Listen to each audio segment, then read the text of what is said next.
उनको ये नहीं पता कि मेरे वीडियो डाल के तुमने अपने चैनल पे पैर पे कुल्हाड़ी नहीं मार ली, तुमने कुल्हाड़ी पे ही पैर मार लिया।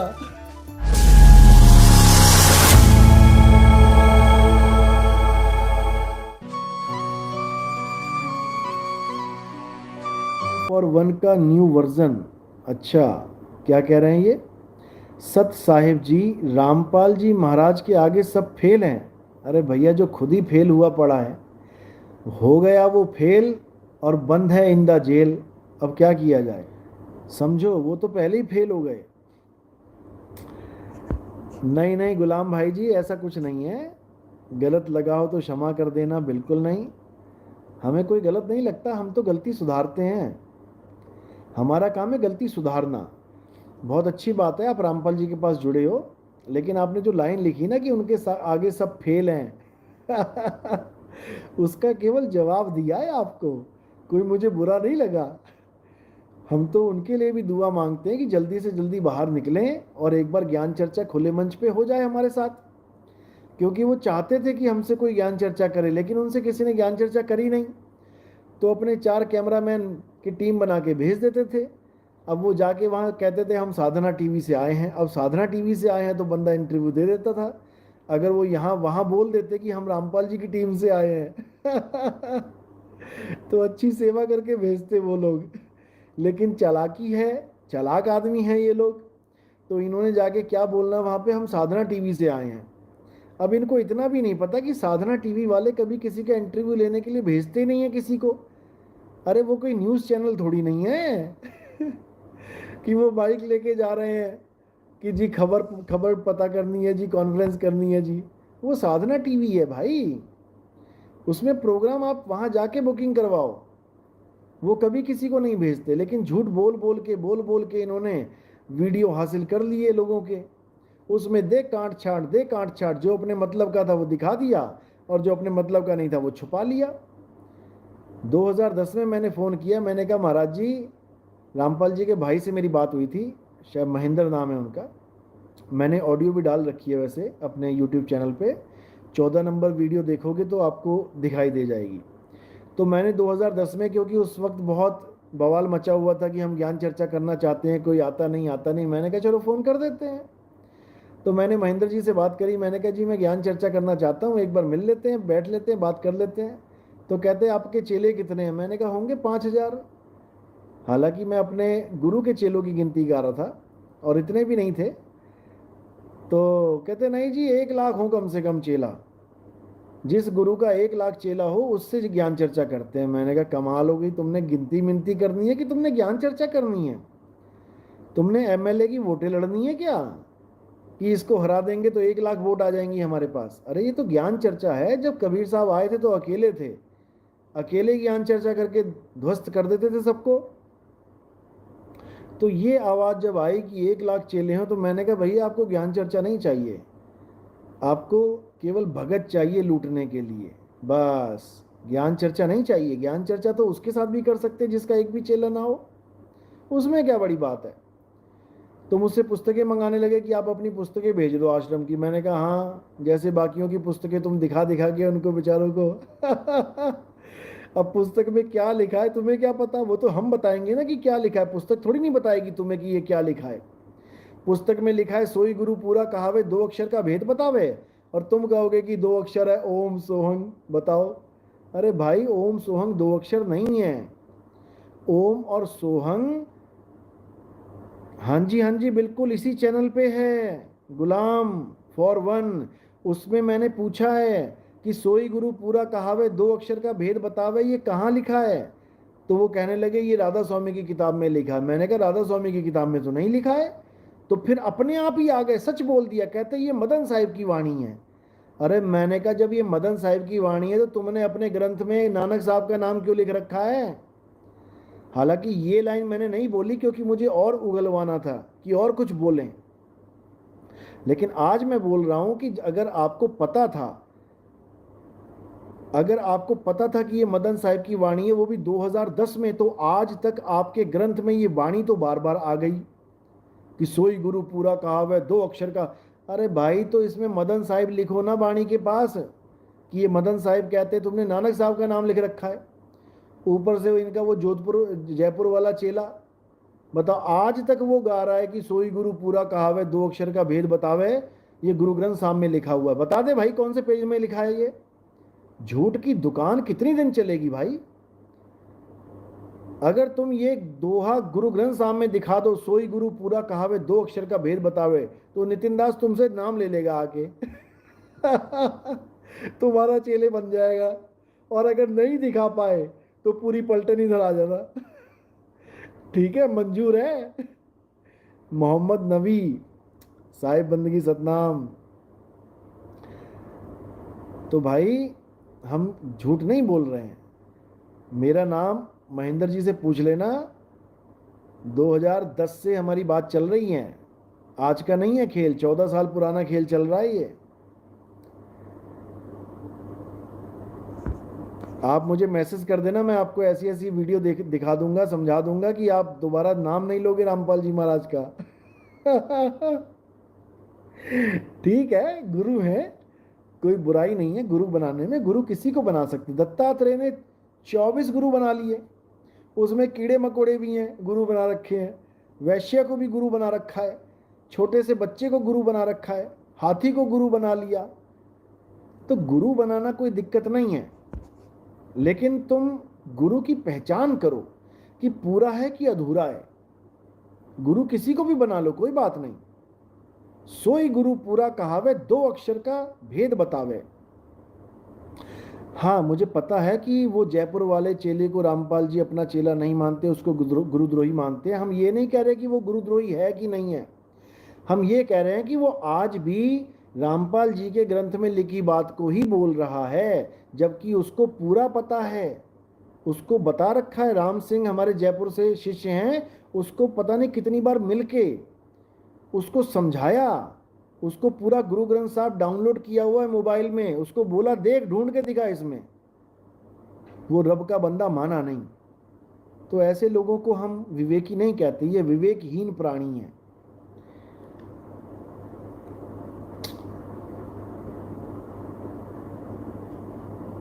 कोई बात नहीं, खोज करो। देखो रामपाल जी महाराज कोई बुरे नहीं है, बहुत अच्छी बात है। बीड़ी सिगरेट जर्दा पान मसाला तंबाकू गुटखा और हरियाणा से हुक्का गायब करवा दिया उन्होंने।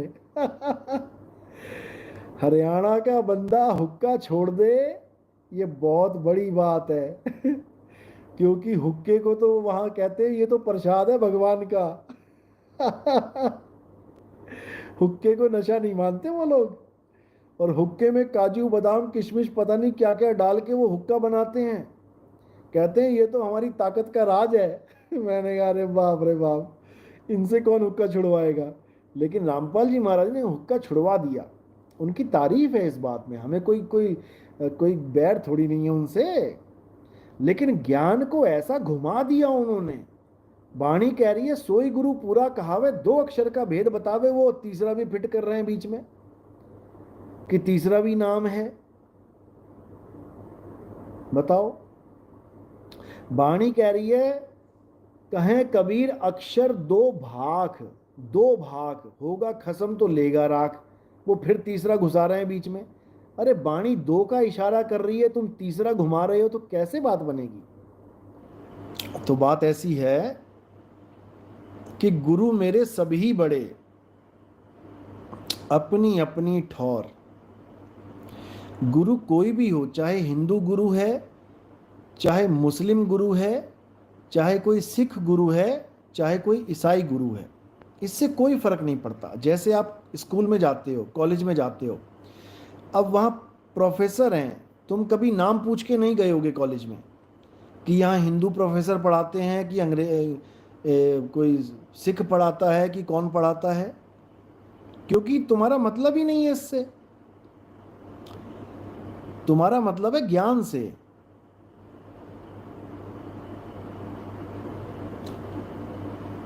मोल करो तलवार का, पड़ी रहने दो म्यान, जात ना पूछो गुरु की, पूछ लीजिए ज्ञान।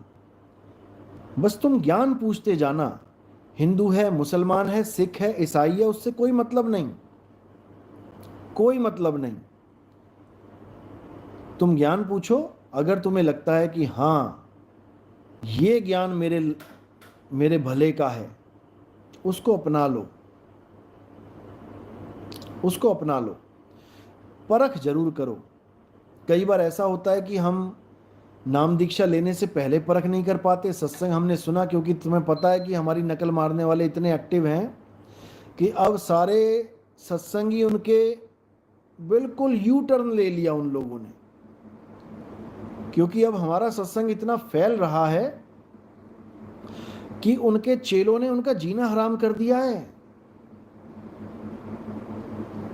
समझो, अब उनके पास इसके अलावा कोई चारा नहीं है कि वो हमारी ही भाषा बोलें। तभी बोला ना, कौवा चला हंस की चाल, अपनी चाल भूल गया, अपना सत्संग भूल गए वो लोग। जो साकार निराकार की महिमा गाते थे, वो अपना साकार निराकार तो हो गया डब्बा बंद। साकार निराकार तो फेंक दिया उन्होंने डस्टबिन में। अब बात चल रही है साकार निराकार से परे की। अच्छा जी, अपडेट हो गए तुम लोग तो, जैसे वायरस अपडेट होता है तुम भी अपडेट हो गए। तो ये हाल है भाई। भले तुम कहते रहो लाख बार कि सरगुण निर्गुण दोनों से न्यारा, कहें कबीर वो राम हमारा। अरे कहने से राम नहीं मिलता। जब तुमसे कोई पूछता है कि आत्मा क्या होती है, तो कहते हो आत्मा नाम की कोई चीज नहीं है। बताओ। और अपने सत्संगों का नाम रखा हुआ है आओ आत्मज्ञान को समझें। बताओ। किसी ने पूछा कि सत्य को कैसे प्राप्त किया जा सकता है, तो कहता असत्य की तरफ देखते रहो। असत्य की तरफ देखते रहो, यही सत्य की प्राप्ति है। बताओ। मतलब ऐसा लोगों को ऐसा माइंड वॉश कर दिया है। लेकिन जो इनके चेले हमारा सत्संग सुनते हैं तो उनके कान खड़े हो जाते हैं, हिल जाते हैं कि बाप रे बाप, ये बात है असली, हम कहाँ धक्के खाते रहे।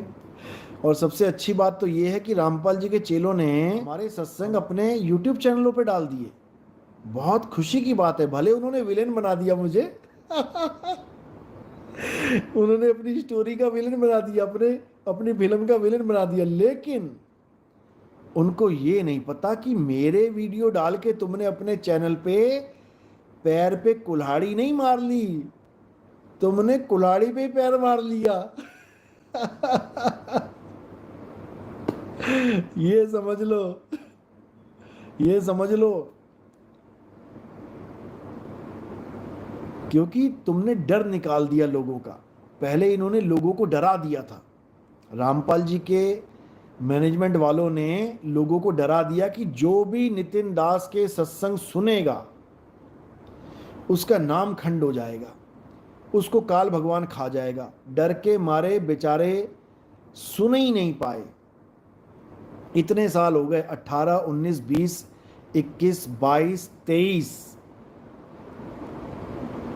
6 साल तक नहीं सुनने दिया इन्होंने। और अब 24 में डाल दिया। अब 24 में ऐसा डाला कि हजारों लोग हिल गए कि अरे भाई ये क्या बोल रहे हैं। और सबसे खुशी की बात यह है कि जो लोग अभी रामपाल जी से जुड़े नहीं हैं, मतलब सुन रहे हैं सत्संग 2-2, 4-4, 5-5 साल से, जो नाम लेने के मूड में थे, उनको इन लोगों ने एक और बता दिया कि नितिन दास भी कोई है भाई, उसको भी सुन ले। अब जो भी हमारा सत्संग सुन रहा है वो मुड़ के ना जाता रामपाल जी के पास। सतनाम है सार, बाकी सब आसार, गड्ढा खोदा आपके लिए गिर खुद गए। देखो, ये तो यूनिवर्सल ट्रुथ है कि जिसके लिए तुम गड्ढा खोद रहे हो उसी गड्ढे में तुम गिरोगे जाके, वो नहीं गिरेगा।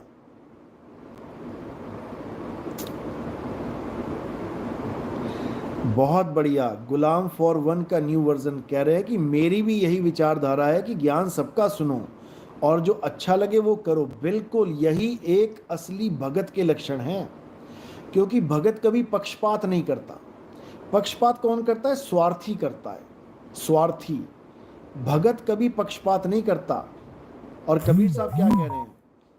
सब काहू का लीजिए सांचा शब्द निहार, और पक्षपात मत कीजिए कहें कबीर विचार। कभी भी पक्षपात नहीं करना चाहिए। कोई भी गुरु कुछ भी बता रहा है तो मेरे भाई सुन ले। सुनने में क्या जा रहा है? ना तो उससे कोई पैसे मांग रहा है, ना तेरा कोई एडमिशन कह रहा है कि तू पहले एडमिशन ले। अरे बोल रहा है कोई तो सुन ले। सुनने में अपना भला होता है, अपना भला होता है। तो इसको अच्छे से समझ लो। सुनने में कोई बुराई नहीं है। सुनो सबकी, करो सत्य की, करो मन की नहीं, करो सत्य की। मन की करोगे तो पता लगा फिर वहीं घुस गए जाके। करो सत्य की। अरविंद सिंह तोमर, मधु परमहंस के सत्संग सुन सकता हूं क्या साहिब? वाह भाई वाह। अरे मधु परमहंस जी को छोड़ो, तुम राधा स्वामी के भी सुन लो। हमारे यहाँ कोई मनाही नहीं है। हमारे यहाँ कोई मनाही नहीं है। हमारे यहाँ तो ज्ञान वर्धन क्रिया में ताली बजाई जाती है। हाँ भैया, तुम्हारा ज्ञान वर्धन हो रहा है, अच्छी बात है। We all will claps for you. Rekha Negi, गुलाम फॉर वन, हमारे सतगुरु के सत्संग ज़्यादा से ज़्यादा सीरियल वाइज सुनो तभी असलियत मालूम पड़ेगी। बिल्कुल सही बात है। आप सीरियल वाइज सत्संग सुनना। सीरियल वाइज सत्संग सुनोगे तो जैसे कड़ी दर कड़ी जुड़ती जाएगी कहानी, तुम्हें एक एक चीज़ समझ में आने लग जाएगी। जैसे सबसे पहले नींव खोदनी है, नींव फिर भरनी है, उसके बाद नीचे से बिल्डिंग बनानी शुरू करनी है, उसके बाद लास्ट में जाके छत रखनी है, लेंटर लास्ट में डलेगा। पता लगा पहले नींव खोद के लेंटर डालने लग गए तो नहीं समझ में आएगा। इसलिए आप सीरियल वाइज सुनने के लिए बस मैसेज करें 9256111007। आप इस पे मैसेज करोगे, आपको एक एक बात समझ में आने लग जाएगी, एक एक बात। ऐसा कुछ बचेगा ही नहीं जो समझ में नहीं आएगा, इतना याद रखना। आप जी का कौन सा पंथ है, किस शाखा से? देखो जी, पंथ तो केवल एक ही है इस दुनिया में, जिसको कहते हैं सत पंथ। बाकी सब तो सब मनमतिया पंथ हैं, अपने मन से चलाए गए। जो असली पंथ होता है वो परमात्मा के द्वारा चलाया जाता है, और जो इंसानों के द्वारा चलाया जाए वो पंथ नहीं होता है, वो मनमतिया खेल होता है सारा। तो हमारा जो पंथ है वो सतगुरु बंदी छोड़ कबीर साहब, उनके द्वारा चलाया जाता है। और उनके स्वरूप को अब जानेंगे तब समझ में आएगा कि वो किसी आदमी के द्वारा चलाया गया पंथ नहीं है, वो शब्द गुरु के द्वारा चलाया गया पंथ है। वो उसकी लीला होती है कि वो एक आदमी बन के, एक इंसान का चोला धारण करके वो आते हैं, वो लीला मात्र है उनकी। उसको ये मत समझो कि कोई दाढ़ी वाले बाबा जी कबीर हैं या टोपी वाले बाबा जी कबीर हैं। तुम इंसान के चोले में हो इसलिए वो इंसान बन के आ रहा है। अगर हाथियों को ज्ञान समझ में आता होता तो वो हाथी बन के आता, अगर चींटियों को ज्ञान समझ में आ जाता तो वो चींटी बन के आता। वो उसी रूप में आता है जिस रूप में तुम ज्ञान को समझ पाओ। और इंसान चोले के अलावा और किसी में इतनी समझ नहीं है कि वो अपने स्वरूप को जान पाए, इसलिए उसको इंसान बन के आना पड़ता है, क्योंकि इंसान को समझाना आसान है। यही उनका खेल है। इसके अलावा कोई कहे कि ऐसे वैसे, तो वो सब यहाँ नहीं है। यहाँ पर केवल एक ही पंथ है, सत पंथ, यानी सच्चा पंथ। यहाँ पर झूठ का कोई खेल ही नहीं है।